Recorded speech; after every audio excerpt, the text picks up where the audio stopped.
Bonjour! Ça y est, les acteurs de la nouvelle série, vous ne voyez rien, les acteurs de la nouvelle série Harry Potter, on voit pas mieux, bon c'est pas grave, tant pis. La liste des acteurs a été postée sur les réseaux, donc c'est officiel, Rogue...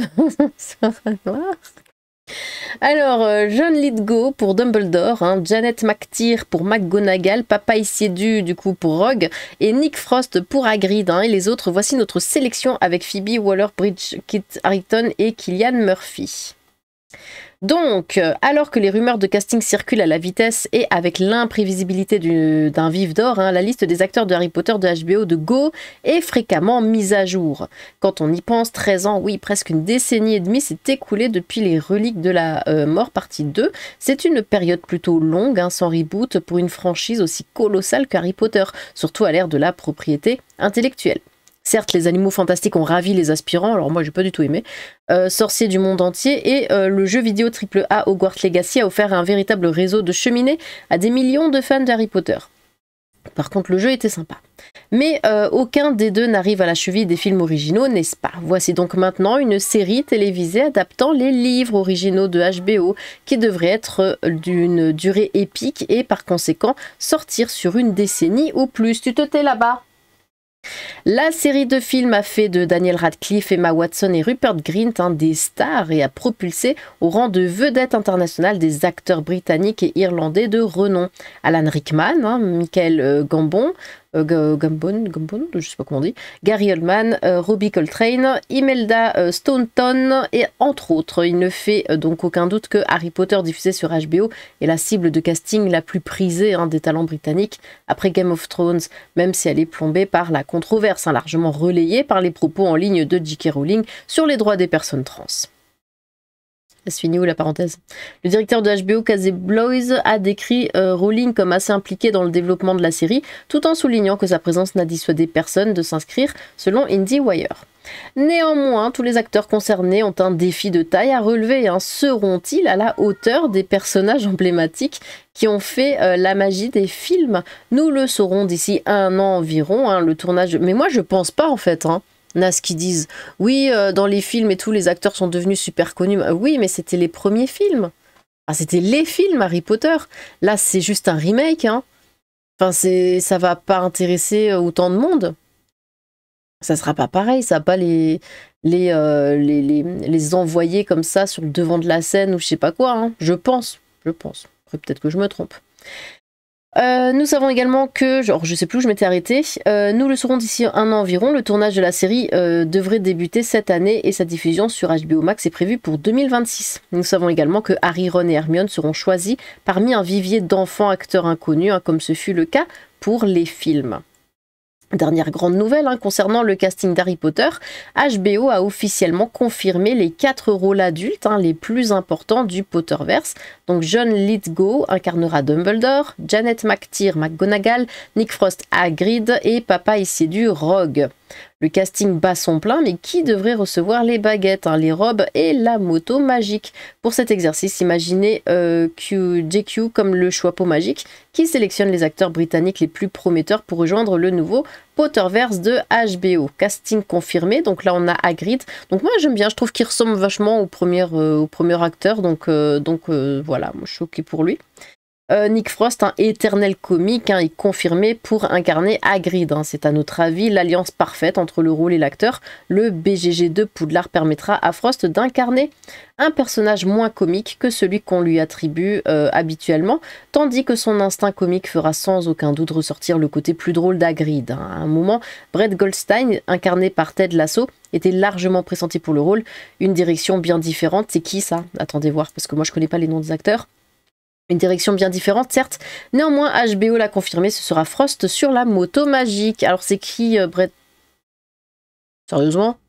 Ah non, l'autre est beaucoup mieux, C'est que ce truc. Alors, Dumbledore, ce sera lui. Bon, de toute façon, Dumbledore avec sa grosse barbe et puis tous ses cheveux, là. Ils peuvent changer d'acteur, on le voit pas. Après des mois de spéculation, HBO a finalement confirmé mi-avril que ce serait l'acteur chevronné John Lithgow qui incarnerait Dumbledore. Choisir un Américain pour le deuxième rôle le plus important de Harry Potter pourrait être source de controverses, mais laissez tomber les flammes un instant avant de vous plonger dans l'univers de 1814. Avoir l'accent britannique n'est rien pour un acteur du calibre de Lithgow, voir son rôle de Churchill dans The Crown. Bon, après nous on s'en fout, de toute façon on a le truc en français. Et il est peut-être juste qu'un Américain interprète pour une fois l'un de nos rôles les plus prestigieux. Compte tenu... Il y a vraiment des gens qui vont râler parce que c'est un Américain et pas en anglais.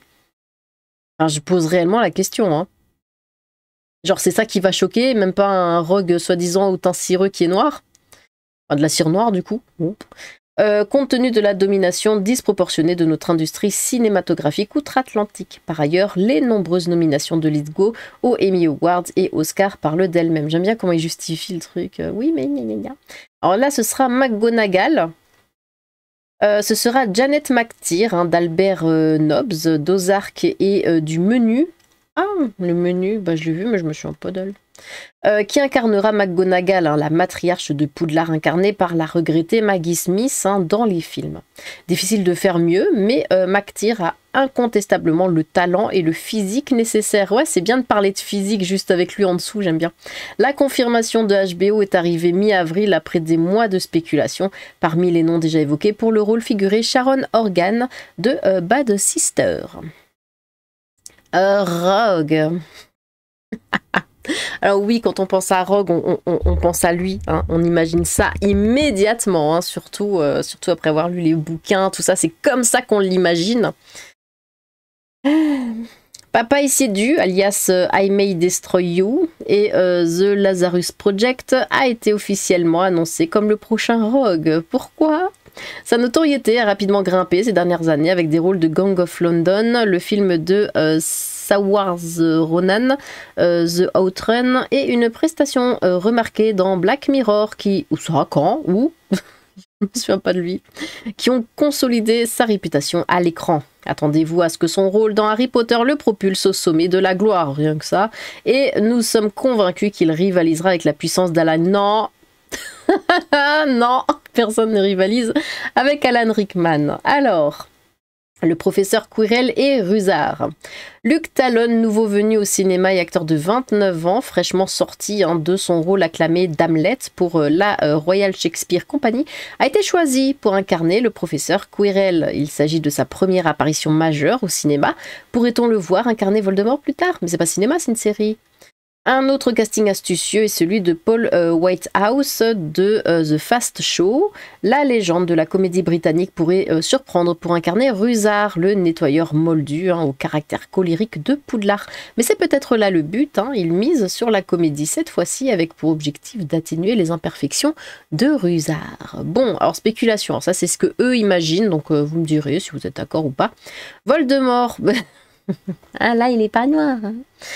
Alors, il faut un acteur serpentin, alors ça a été traduit de l'anglais, donc serpentard, et fuyant pour celui dont on ne doit pas prononcer le nom. Le genre d'acteur dont la simple présence peut être terrifiante, sympa pour lui. Il est également utile de l'imaginer prendre le look du cri de Munch après quelques heures de prothèse et de maquillage. Le choix évident, si sa récente nomination aux Oscars ne l'a pas écarté de la course, serait Cillian Murphy, dont l'angularité aiguë et effrayante scie parfaitement au vieux Vold. En avril, Channing Dungey, directrice de Warner Bros TV, a laissé tomber la réponse sans commentaire lorsqu'on lui a demandé si Murphy dans le rôle de Dumbledore était une possibilité, ce qui ne fera qu'attiser la flamme. Elle a toutefois précisé qu'ils évaluaient encore plusieurs options. Il convient également de noter que Murphy est pressenti pour incarner le professeur Quirrell, selon Daniel RPK. Non, du coup, vu que c'est un autre. Le professeur de défense contre les forces du mal, possédé par Voldemort dans Harry Potter à l'école des sorciers. Rappelons que le mage noir réside à l'arrière de la tête de Quirrell, caché sous un foulard. Cela empêcherait probablement Murphy d'incarner Voldemort, mais il existe peut-être une solution créative pour contourner ce double casting. Pour un choix plus jeune, nous suggérons aux responsables de HBO Potter de se tourner vers Jamie Campbell Bower de Stranger Things. C'est qui? Dont le méchant Vecna. Ah oui! Ah, il est bien cet acteur, il a une bonne tête, moi j'aime bien. Est aussi grossier et terriblement malin qu'on pourrait l'imaginer pour Voldemort. Il a bien incarné la version jeune d'un autre sorcier maléfique, Grindelwald, dans l'univers cinématographique de Potter, mais est-ce vraiment important? Bon, alors lui en Sirius Black, il est déséquilibré, imprévisible et un peu décoiffé, mais surtout plutôt attachant. Et du coup, c'est Sirius, d'accord. La formule Sirius Black est difficile à déchiffrer. Faut-il suivre la voie de Gary Oldman et recruter un acteur dont on peut s'attendre à ce qu'il joue à merveille? Ou opter... Ouais, mais quand on a eu Gary Oldman, on peut plus rien mettre derrière. C'est pas possible, c'est Gary Oldman. Tu peux pas. Pourquoi ils font cette série? Elle est nulle, ça sert à rien. On peut pas passer après lui. Quoi qu'il en soit, Kit Harington serait notre premier choix. C'est un acteur polyvalent qui correspond à son âge, qui sait jouer avec les nuances de Black et qui semble être un parrain idéal. J'aime bien parce que le qui sait jouer avec les nuances de Black, et j'ai pensé à l'autre acteur de... de Rock. J'ai des images bizarres maintenant. Un mot également pour Richard Madden, hein, un autre ancien de Game of Thrones qui possède nombre de... Mais ils prennent tout le monde chez Game of Thrones ou de même qualité, même si on s'attendrait à une version plus introspective de Black de sa part.